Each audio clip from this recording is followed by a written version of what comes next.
It's so good to see you all tonight. I know how he's doing. How are you all doing tonight? When I play, at least I try to not be present at all. And the only place that I really want to be present is in my ears. The more I listen, I feel like the better I play. A lot of times people will ask me like, oh, remember that part of the show or this, or remember that solo that happened or that thing you played? And I really have no idea.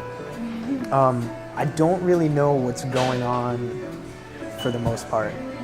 All I'm really trying to do is listen really intensely and trust myself that I'll react in a way that's supportive of whatever sounds are coming in. I just kind of want it to all be spontaneous and nothing to be preconceived. I've been playing drums professionally since I was like 11.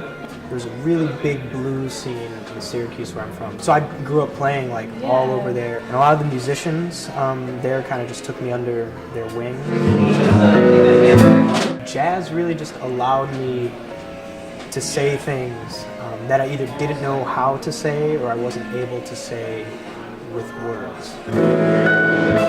I lived in New York for a while, and then when I finally moved to Ithaca, there's always been a lot of interest for jazz, and there would be great jazz concerts that would pop up here or pop up there, but there wasn't anything of quality on a regular basis.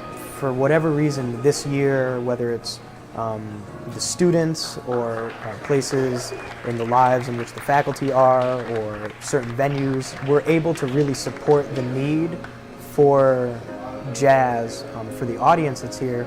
We're also able to support the need of the musicians who have to play it, and at the same time we're also supporting the need for a place that cultivates the tradition. The Gates is interesting because not only do they support art, but they are really adamant about developing and cultivating relationships with artists.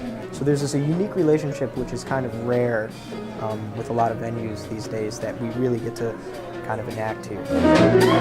It's become more of a community event rather than just a jazz event, and I think that that's in the true spirit of the music and of the tradition.